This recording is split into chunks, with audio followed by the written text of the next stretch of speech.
take 2 for Howling Dark by Christopher Ruocchio review. Fully filmed it, was editing it, and thought I was a little too weird.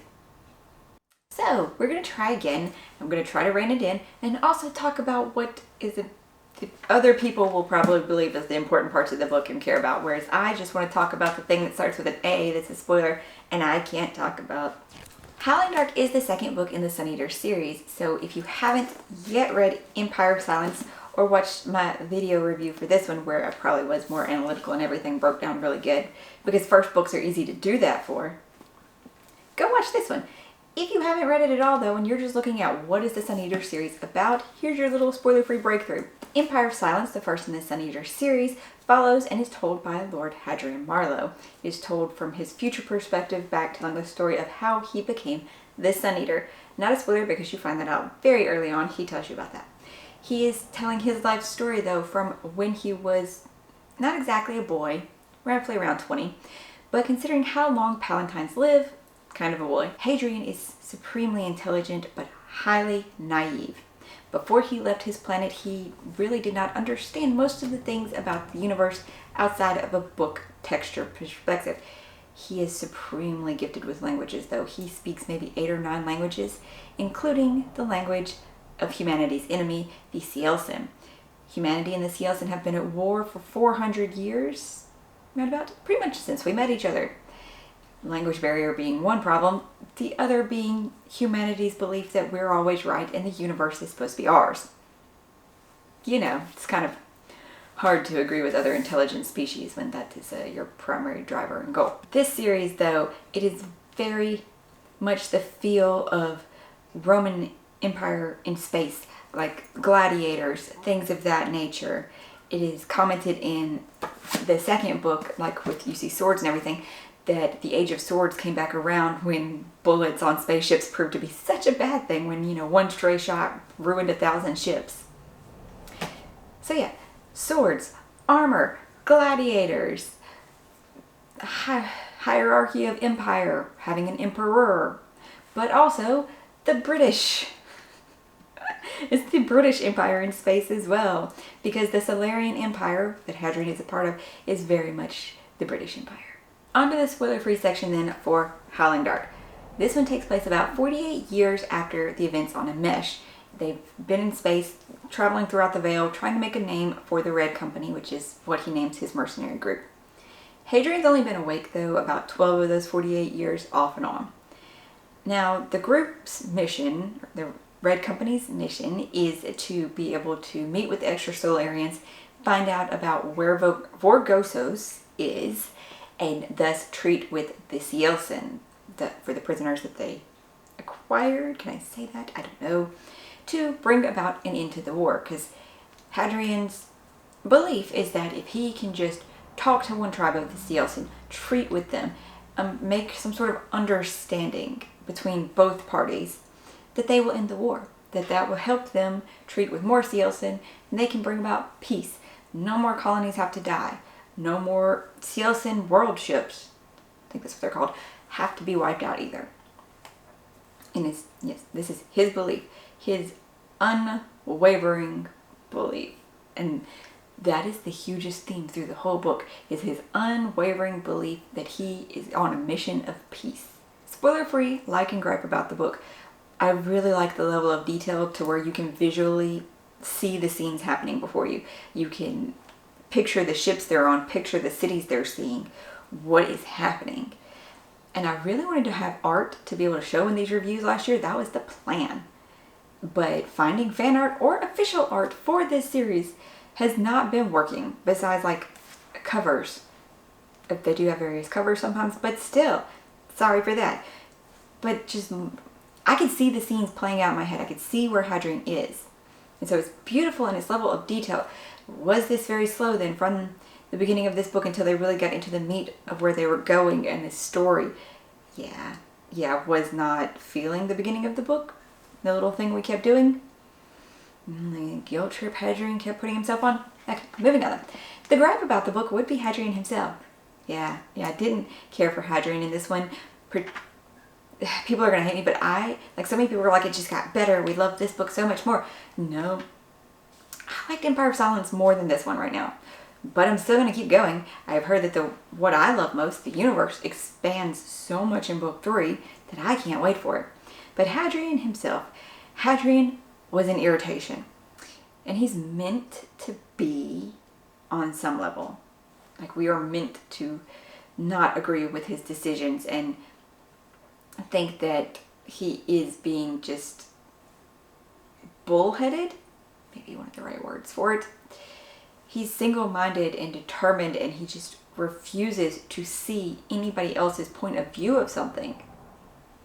And this is very intentional. This was intentionally done this way to make you feel this way about the character, because there are the side characters who will bring it to light as playing off of Hadrian and doing this way and showing like he's having a very extreme ideal of something. And even future Hadrian looking back, it's like he's not sugarcoating, and he doesn't even seem to be realizing maybe how bad it was. Like, he would think if only this hadn't happened, then maybe millions would have died. But he's not seeing himself as really in the wrong exactly for how he went about it either. And just the way Volca or Switch or Genon, even how they would try to like broach subjects, and Hadrian would just single-mindedly, this is how it's going to be, this is how I'm going to get my way, I will. Yeah, it was but it's meant to be. He needed to make the hard decisions. You're supposed to see him need to make the hard decisions and feel like it was the right thing that had to be done. I do believe that's probably all I can say without spoilers. I don't know, I'm trying to think. If there was anything that I talked about in yesterday's video, I would put it here.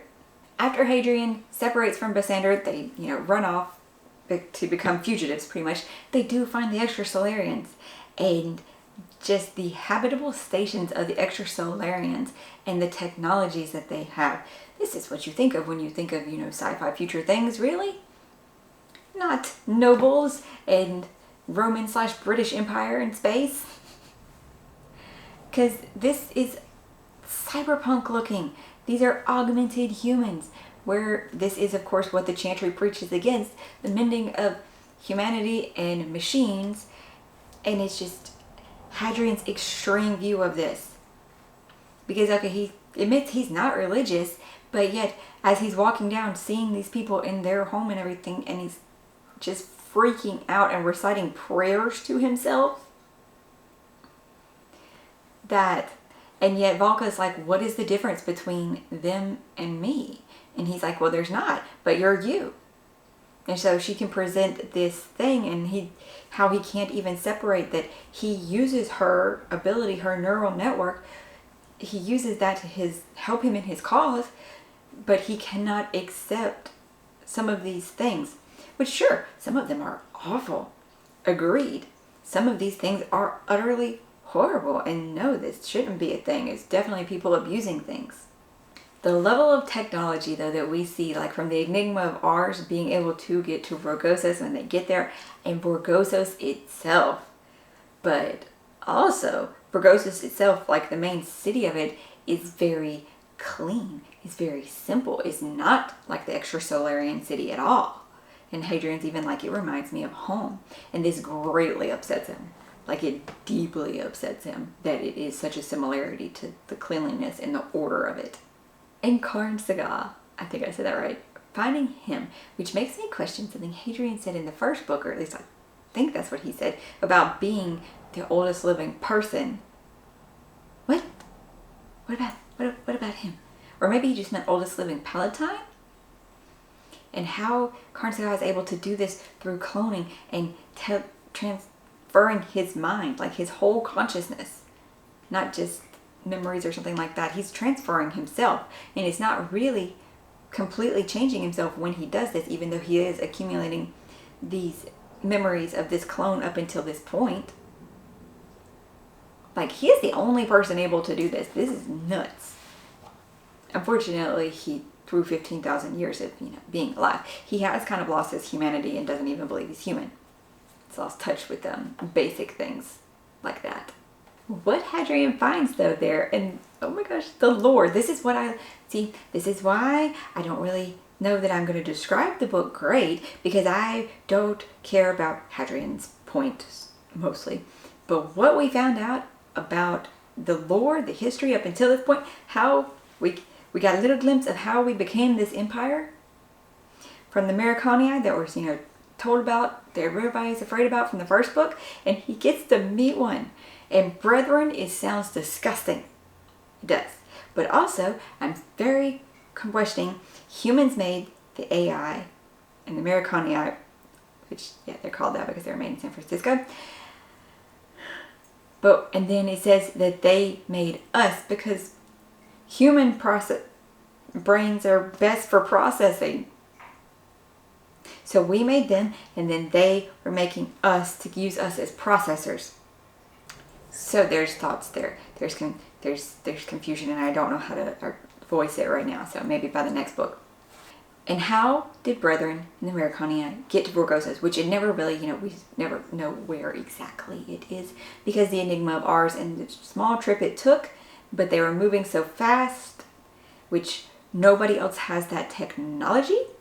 Karn Saga, his world ship that they will be on later, which Hadrian saw when they were underneath, it was another sea one. It's gone, it's not important. But the vision he saw in the first book, he saw this ship, and now they're on this ship, and it also seems to have this magnificent capability of transportation, which it seems to be a marvel even thousands of years into the empire that they don't have technology like this. But if the Chantry is limiting them, of course.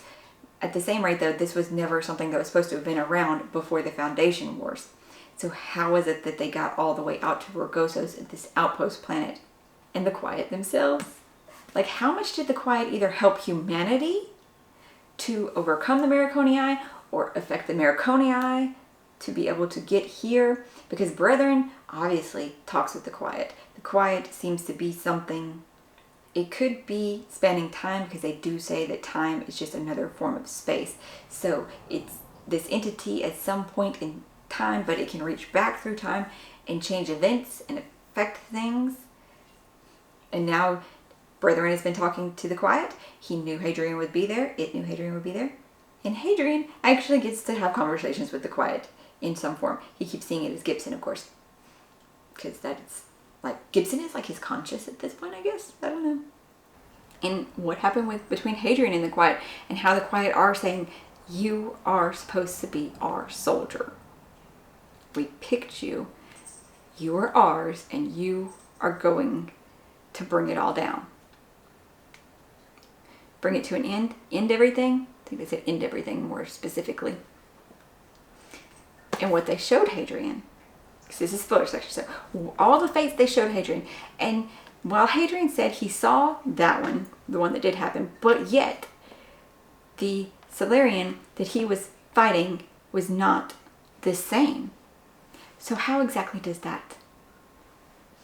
How does that? Is it? Don't think he's going to get his head chopped off again, but And what the Quiet did. This really brings up so many things of how much have they interfered, how much have they bound things to happen, and why.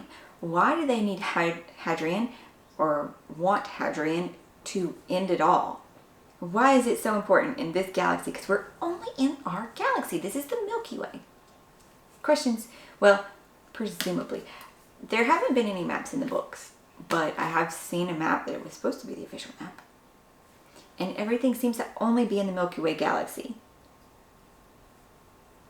And we do still know where Earth is because Earth was on the map. And if we've terraformed other planets to be able to live on, why don't we still use our home planet at all? So now Hadrian and Switch. Hadrian should not with Switch. Like, why could he not? I get he couldn't forgive him right away, but come on, you'll never want to. This man has been your best friend. He has devoted his life to you.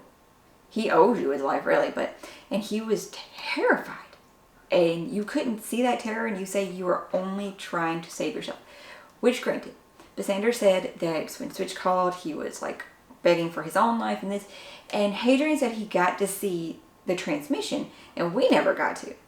So we only have what that said, what those two said about it. We don't know how much Switch was really pleading for everybody else.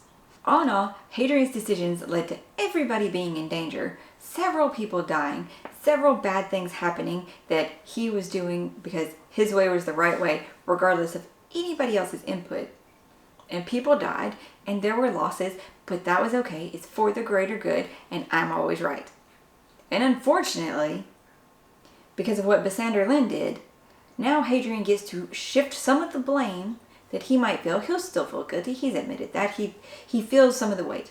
But he can now shift some of the blame onto Basander or onto Switch. And I don't like that. I think it could have shaped Hadrian better to not be able to do that. But unfortunately, Hadrian still mostly believes that he was right and he's doing the right thing. And now, thanks to the quiet, he believes he's definitely on the right path and he's justified.